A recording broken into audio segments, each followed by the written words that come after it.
More than 2,000 years ago, no one knows exactly when, a group of ancient Celts founded a village in modern-day France, which they named after their local water god, Arausio.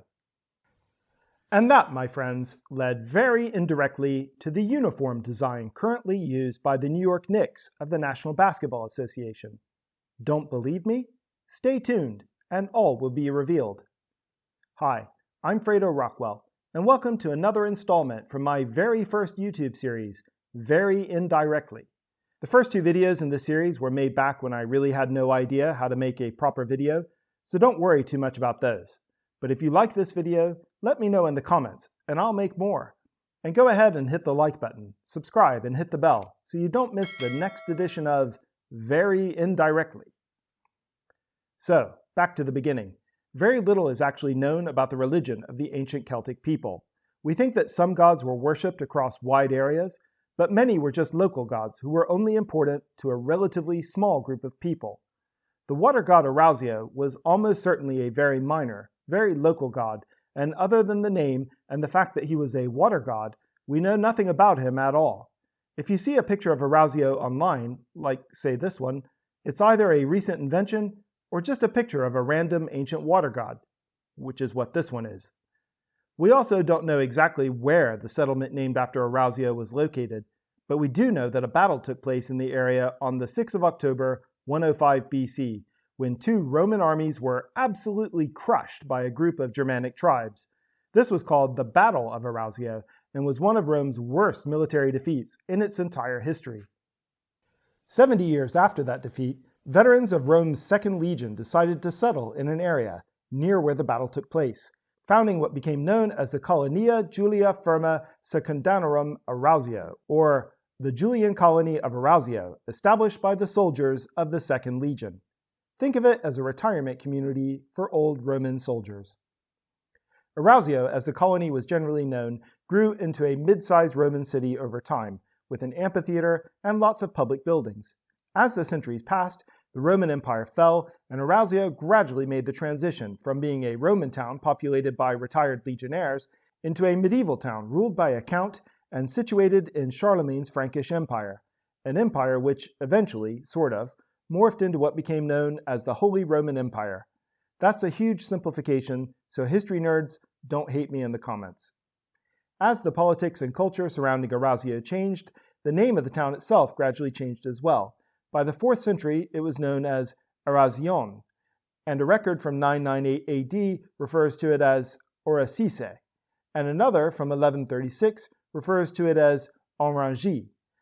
From there, it was just a hop, skip, and a jump to the town's present-day name, Orange, or, as English speakers tend to pronounce it, Orange. Now I bet some of you are saying, hey Fredo, I see where this is going. The New York Knicks have blue and orange uniforms. And I'd say, hold your horses there, pal. So far we've only established how a French town got its name. I haven't even mentioned a color or New York yet. But let's talk about the color, and the fruit, which like the town have the same name, orange. This is an example of something called conflation, which is a fancy term for the confusion which ensues when you introduce similar sounding words into a language at roughly the same time. The term orange, referring to the fruit, was introduced to Europe via the Crusades, from the Arabic word naranj, and before that the term came from Persian, Sanskrit, and possibly some Dravidian languages in the south of India. The term orange, as in the fruit or the color, has nothing at all to do with the term orange as in the town, but pretty soon the people living in Orange began acting like it did, and even today the town coat of arms features 3 golden oranges on it. Please note, these are golden oranges, not orange-colored oranges. The color orange is rarely used in heraldry, and purists will tell you that it should actually never be used at all. As I mentioned before, the town of Orange was ruled by a count, which made it the County of Orange, or yes, the original Orange County. California. But in 1198, the County of Orange was upgraded to a principality, and its ruler thus became a prince. This made little or no difference to the daily lives of anyone living in Orange, but it did make it a more prestigious town to be the ruler of. In 1544, the then Prince of Orange died without a direct heir, and left the principality to his cousin William, then aged 11. William was the son of the Count of Nassau, a town in a Protestant part of Europe located in modern-day Germany. Getting to become a prince, and not just a count, must have seemed pretty cool. But there was a catch.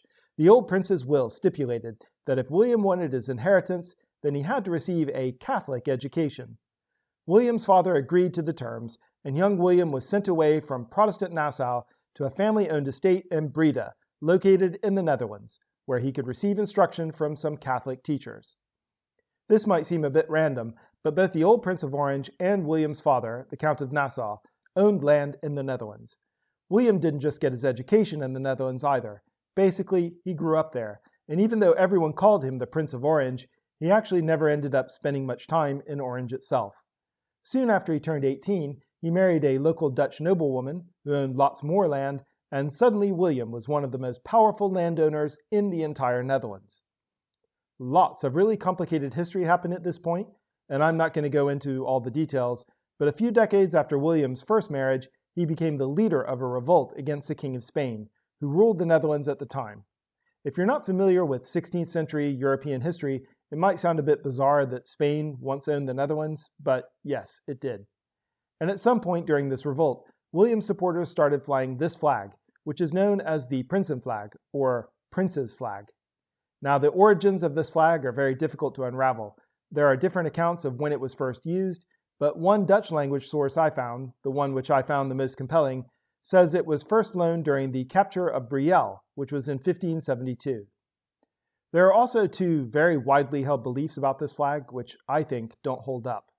One, which is repeated all over the internet, despite the lack of any evidence, is that the colors of this flag come from the arms of William of Orange. We can be sure that this is not true because these are the arms of William of Orange, and as you can clearly see, there is no orange. As I mentioned earlier, orange is not one of the traditional colors or tinctures of heraldry, but a few yellowy brown colors, which are kind of similar to orange, do have a history of occasional use, and even orange itself has appeared in heraldry on rare occasions. So I'm sure that if Prince William of Orange wanted orange on his coat of arms, or wanted a color which looked a bit like orange, he could have found a way to do it. The second misconception about the Prinsenflag is that it was the original flag of the Netherlands, and that it was later replaced by this flag, known as the Statenflag.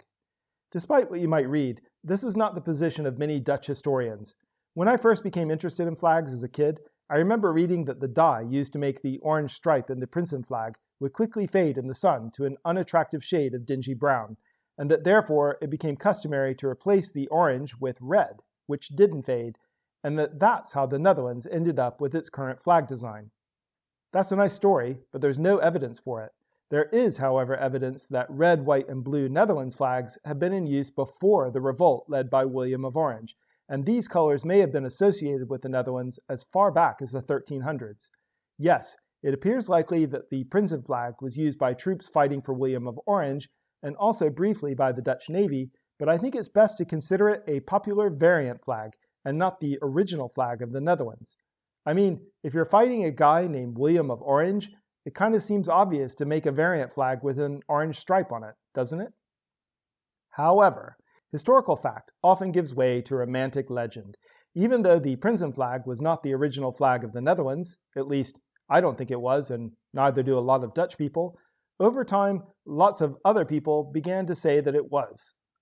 Meanwhile, the color orange in particular became strongly associated with the descendants of William of Orange, a family known as the House of Nassau-Orange, which continues today as the Dutch royal family.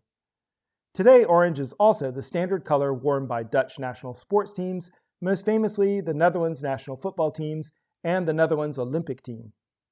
In 1689, William of Orange's great-grandson, also named William, was invited by the English Parliament to leave the Netherlands and become their king, reigning alongside his wife Mary.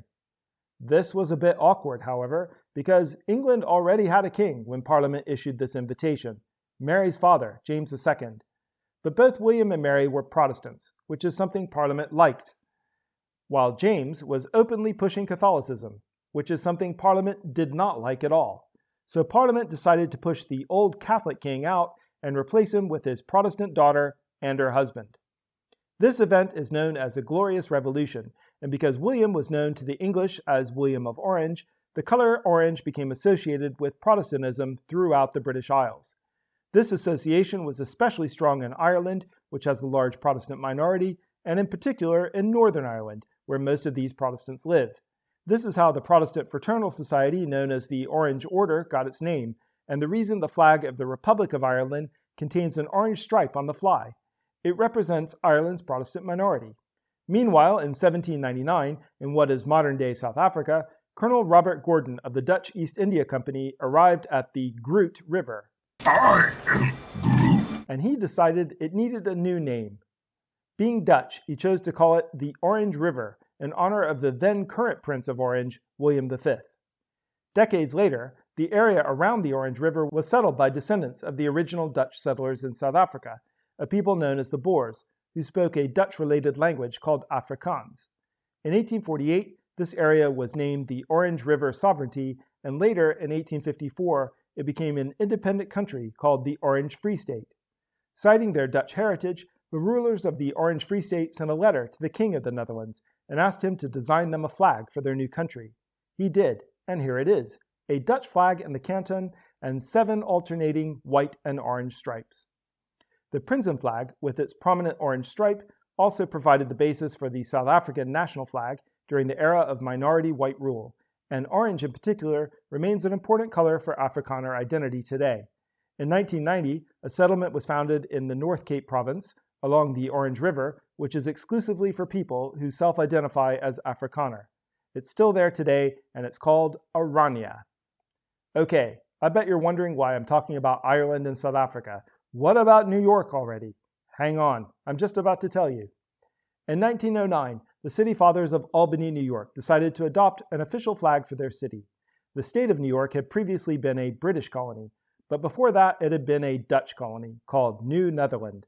The designers decided to commemorate their area's historic ties to the Netherlands in particular, and so chose this design for the flag of Albany.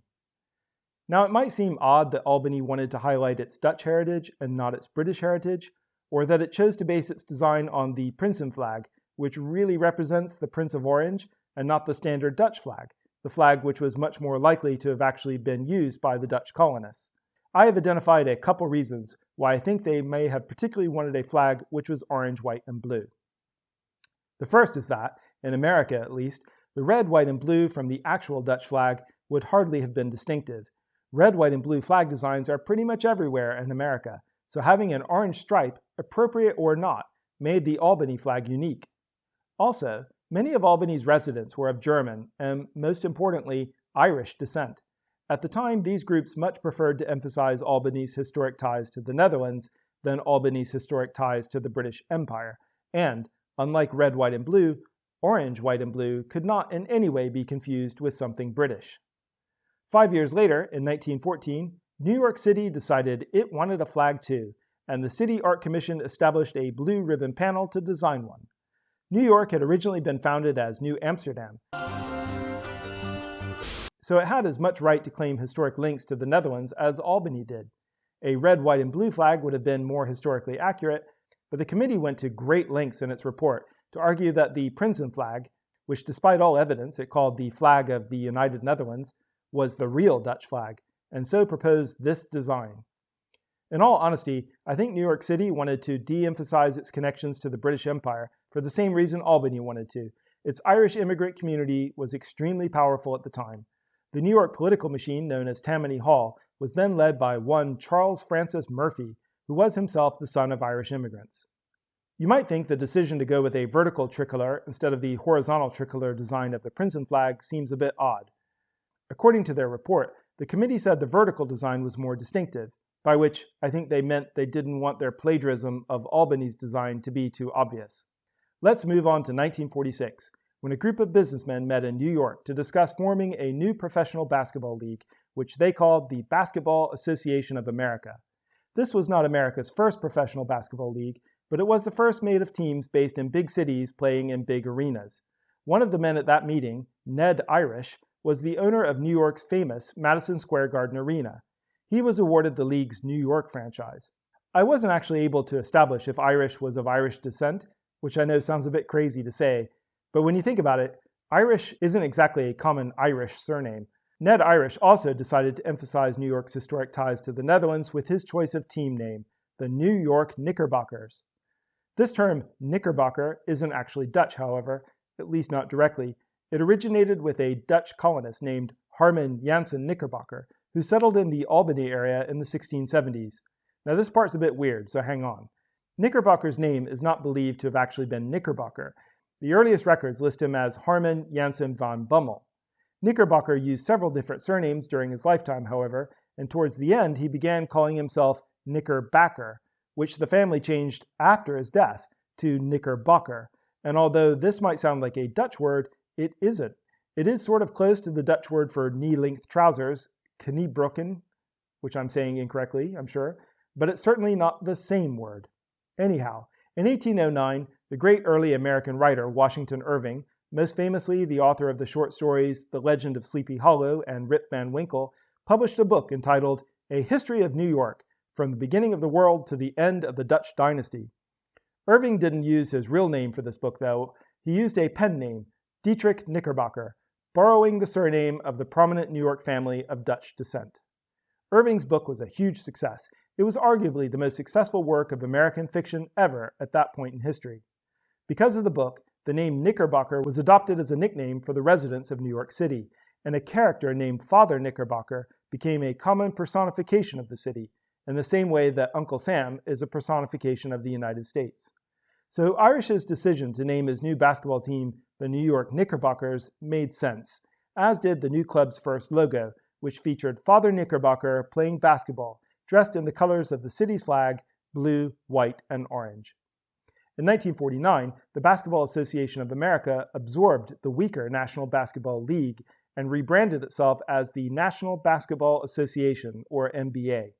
Over time, the New York Knickerbockers became more commonly known simply as the New York Knicks, and although their logo has changed several times since 1946, their team colors have not. And so, that is how a largely forgotten Celtic water god influenced, very indirectly, the uniform colors of the New York Knicks.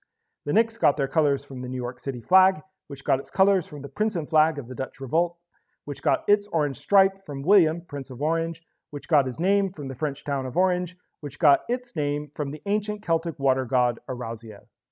And, since the New York Mets adopted the same colors when they were formed in 1962, I guess Arausio can take credit for that one too. Thanks for watching. I hope you liked this video, which was not about politics or banknotes, what most of my videos have been about lately. Let me know in the comments if you'd like to see more like this one though, as I have plenty of ideas. And also be sure to like, subscribe, and hit the bell so you don't miss the next one. And I'll see you in the next video.